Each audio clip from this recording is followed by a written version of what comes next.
নমস্কার বন্ধুরা, কেমন আছো সবাই? আশা করি সকলেই খুব ভালো আছো এবং সুস্থ আছো। এডির লাইফস্টাইলে সকলকেই স্বাগত জানাই।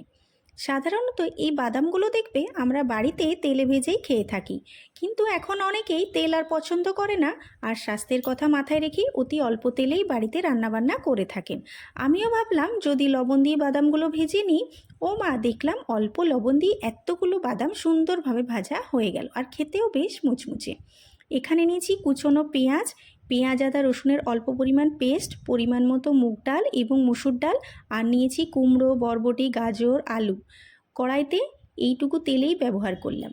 দিলাম 5 ফোড়ন আর কটা তেজপাতা, তারপর পেঁয়াজ কুচি দিয়ে ভালোভাবে ভেজে নিয়ে দিয়েছিলাম পেস্ট করা মশলাটা, গুঁড়ো হলুদ।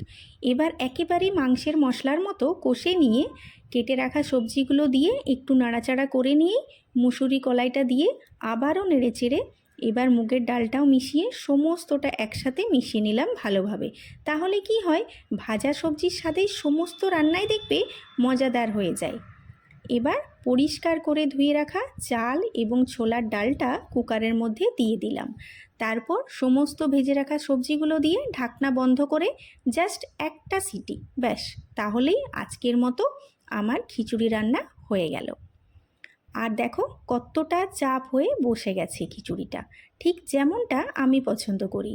বেশি জল জল হয়ে গেলেও অতটা টেস্ট লাগে না। কেমন লাগলো এই প্রসেসের রান্নাটি জানিও সকলে। আবার দেখা হবে পরের ব্লগে। ততক্ষণে সকলেই খুব ভালো থেকো এবং সুস্থ থেকো। টাটা।